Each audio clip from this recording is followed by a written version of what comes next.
I'm sorry to do this on a Sunday morning, but I have got some bad news for you lot, and that is that what you saw yesterday is going to keep on happening to Chelsea at least until January, and I am going to tell you why in this video. People, what's happening? Welcome back to the Joey Knight podcast. If you are not subscribed already, at the end of this video, if you like the video, please hit the subscribe button, click the bell so that you get a notification every time one of my videos goes live. Now let's get into it. Right, I know I put a video out yesterday with my friend Brian, the true Geordie, where we spoke about yesterday's game, but we didn't actually go into that much of a in-depth analysis of it. And I think that at that point I had just come from the ground, I was at the match, I'd had a few beers, and I was probably pretty pissed off at how it all went. So now the dust has settled, I want to sit, I want to dissect yesterday's game, and I want to talk about where we go from here. So obviously, if you haven't seen yesterday's video, you want to see my initial immediate reaction, probably a little bit more emotional than I'm going to be today, hit the link in the description. That will take you to yesterday's video with True Geordie, where we spoke about yesterday's game. But just looking at it now, obviously I was at the match, and there was something I was really concerned about before the match, because we had 4 really good performances in a row. Obviously the Brighton game in the Cup, the Fulham game, both matches that I was at, the Burnley game, and then eventually the sort of spirited 2-2 draw with Arsenal. However, this was always the game that I was massively worried about, you know. People were sort of looking at this game and they were thinking, right, this is the game we go and put a few past Brentford. And I truly believed that that could have happened. But I also looked at this game and thought, this is the real test, because the fact that we played really well against Arsenal is ultimately no surprise to us. Like, even with losing yesterday, I still think we're going to play well against Tottenham. I look at things and I'm like, the bigger games, the sort of tougher tests when we've got to rise to the occasion, they're the games that, one, we're going to play well in, and ultimately, a Spurs, an Arsenal, a Liverpool, none of these teams I've just named are going to come to Stamford Bridge and play defensive football and only look for small moments, because although that's a blueprint to beat Chelsea and it's a blueprint that's been working time in, time out, I do believe that these bigger teams, will come into these games with a lot more ambition. But when we look at yesterday's match, right, Chelsea started off well, man. Like, for the first 15, 20 minutes, we looked really dangerous. Noni Madueke desperately unlucky to not get his first goal of the season in Chelsea colours in the Premier League when he rattled that shot off the sort of underside of the crossbar. He had cut inside, done really well there. As you can see on screen, here is the team that we started off with, moving Axel Disasi over to right back. Now, when we look at that back line, a lot of the personnel is staying the same, but the positions are tinkered with ever so slightly. We've now seen Cucurella play at right back and left back. We've seen Levi Colwill play at centre back and left back. We've seen Axel Disasi play at centre back and right back. We've seen Melo Gusto in there. A lot of people were asking the question, why did Melo Gusto not get a start today? Me personally, I would have liked to see Melo Gusto in there from the start in that back line. Then, when you look at the midfield, I read originally that Enzo Fernandez was out because of personal issues, and then we heard Pochettino speak and say that him and Mudryk both picked up a knock, or I think it was a bit of muscle strain, and that's why neither of them were available for this match. And I think that when you look at the fact that Enzo Fernandez obviously flew back from South America after international duty, came straight into that Arsenal match, it's somewhat understandable that he wasn't there. But we were in safe hands, in my opinion, having Conor Gallagher and Caicedo in that midfield. Now, when I'm looking at the team, here's the weak area. And when I say weak area, I need you to stay with me here. Along that front line, we had Cole Palmer, we had Madueke one side, we had Sterling the other side, and Nicholas Jackson up front. Now, when I look at that front line, the main thing that strikes me straight away is a massive lack of leadership. Raheem Sterling is not a leader. Raheem Sterling is a player that when things are going well for you, he will be very, very good. Raheem Sterling is a player that if you're already scoring goals, he'll add to them. What Raheem Sterling is not, and I'm just on about in this Chelsea side, I know we've seen him do it for the national team at times, probably seen him do it for, well, probably not Man City, maybe Liverpool when he was younger. But what Raheem Sterling is not, is Raheem Sterling is not a player that is going to go and take a game by the scruff of the neck and drag you to a victory, you know. When we look at Raheem Sterling's best performances so far, obviously the game against Burnley, the game against Luton, right, so far this season, I completely understand that, and I get he was instrumental in both wins, but they are both games that I would have fancied us to win him. Raheem Sterling, very rarely in a match like the one against Nottingham Forest, a match like the one against West Ham, Bournemouth, even this match yesterday, is not really a player that when things aren't going at all well for you, he's going to be able to get you over the line. Because when I look at the Burnley match and when I look at the Luton Town match, things were going fine for us, and Raheem Sterling added to that. So Raheem Sterling does not have that experience along our front line. And then you're looking at the likes of a Cole Palmer. Cole Palmer is experienced beyond his years, but let's remember his years. Cole Palmer is not an old player. He's a player that's been about a couple of seasons and doesn't have that sort of experience. Whether it's Mudryk, whether it's Madueke, whether it's Ian Maatsen over on the other side, none of them have that experience either. And Nicholas Jackson, at this moment in time, he just ain't doing it, is he? And when I look at yesterday's performance, I look at Nicholas Jackson. Obviously, he came on, he got a few minutes against Arsenal. Yesterday, he started, and even the things that I was crediting Nicholas Jackson highly for in the past, when he was missing chances, I was saying, yeah, but he's getting those chances. The areas he's getting into, he's being a nightmare and a bully for defenders, and he's just not doing that at the moment.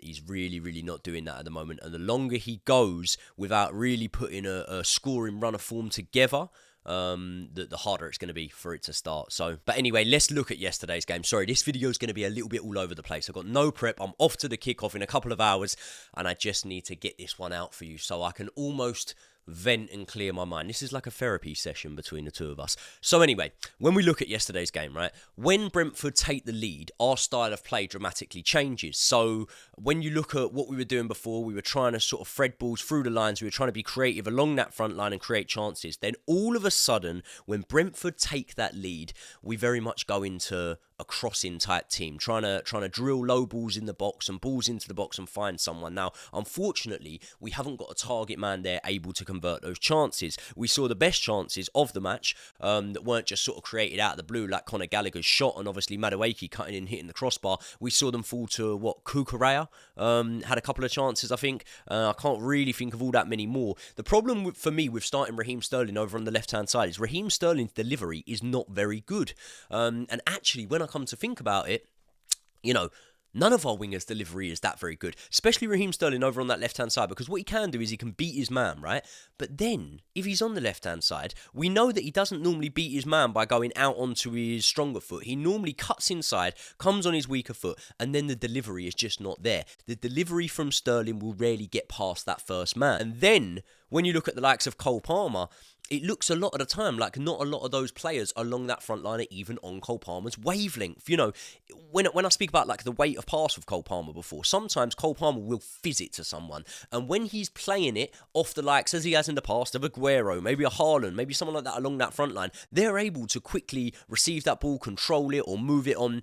And I just don't feel like we've got that in our front line at the moment. I suppose in a nutshell, what I'm trying to say here is once we go a goal behind, I think it's a reoccurring theme now that our style of play changes. We become a little bit more desperate and we're almost looking for something a little bit lucky to happen with us. The good thing here is it's quite easy to put your finger and distinguish what the problem is here. The problem is when teams come to be defensive against us and maybe nick one on the counter attack and look to exploit us in those key moments, we're falling short every single time. When teams come to play a bit of football against us, like Burnley did, for example, which was poor game management on their behalf, if they had been a bit more defensively astute, they might have got a point or even 3 points against us. Fulham, they didn't really come to do the right job against us, and we obviously had a little bit of luck going our way in that match when you look at the Brower goal, for example. And obviously then the bigger teams don't come and do that against us, and that's why we always look good against them.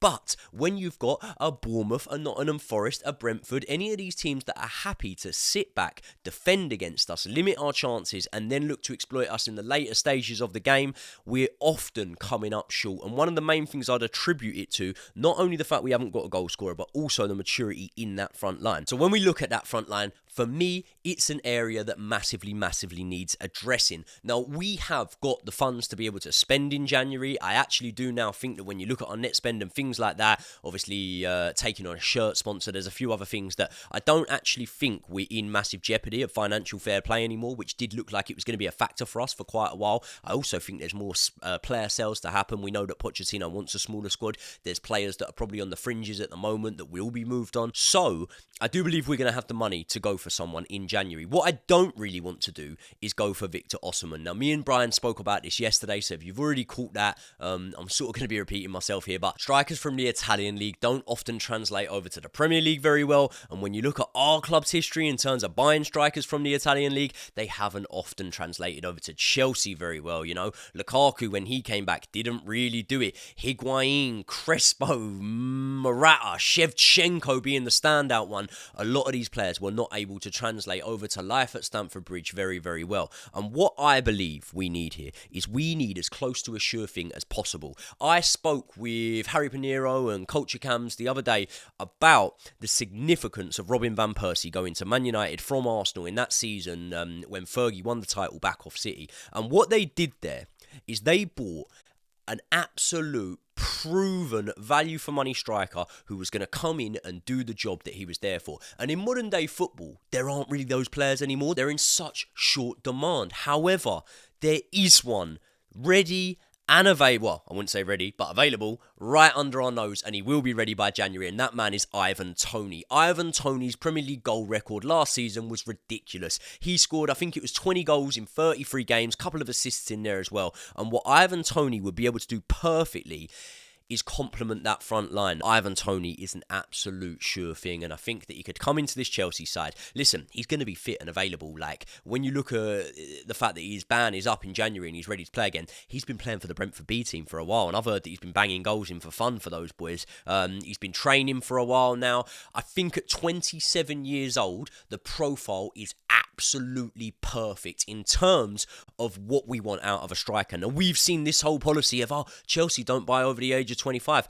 I don't care. I really don't care. Like, there's exceptions to the rules. So if you had a policy and you said, right, 85% of the time we don't buy over 25, brilliant. That's fine. But we all know you need a couple of wily 27, 28-year-olds in any good team to be able to propel you on. And at the moment, we got Thiago Silva. Brilliant. He's at the back end of the pitch. He's not up there in that front line. And when you look at that front line, you look at Raheem Sterling being the most senior figure, as I am saying, Raheem Sterling leads by example a little bit in the way that he trains and the way that he plays in the games that are going well for him. But Raheem Sterling has not got that experience, or he has got the experience, but he's not got the ability to pass on that experience to the players in that front line, in my opinion. I think Raheem Sterling's brilliant when it's going good. So I do believe pretty much the answer to our problems can lie in Ivan Toney. And people are saying to me now, well, no, like, Ivan Toney isn't going to come in and fix everything. You need goals from other areas. And I completely understand that. But what I would say is bringing Ivan Toney in is going to take the pressure off of the players in other areas.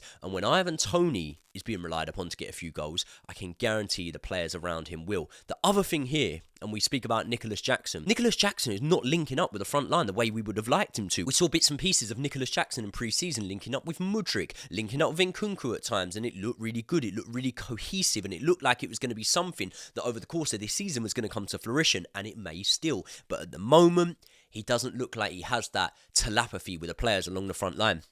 One of the things that Ivan Toney's very, very good at is the flick-ons. Obviously, he was playing in a counter-attacking team in Brentford. And I just look at the link-up between Ivan Toney, Cole Palmer, and Nkunku, and I just think that there is a recipe for success. Now, I do genuinely believe that Chelsea are very good in defence. I still believe we've got one of the best midfield threes when it comes to Caicedo, Enzo, Gallagher. But we lack that experience up top. So I believe we need to get Ivan Toney in for that. There could be other suggestions of strikers we could bring in, but I just think you can't underestimate how valuable that Premier League experience is. So for me, Ivan Toney needs to come into the fold. Now, I said that this is going to keep on happening, and I do truly believe that until we get a number 9 in January, it is going to happen because Chelsea have really good spells of play. We create good opportunities. Yesterday, we only had 2 shots on target, but we do create these opportunities. But without someone who you can just rely that every other chance they get, they're going to convert, it's going to be very, very hard to win these games. And the other thing as well is, like, the first goal is always the hardest one. So if you get someone that, let's say, for example, is able to get you a goal in those first 20 minutes when Chelsea start strong,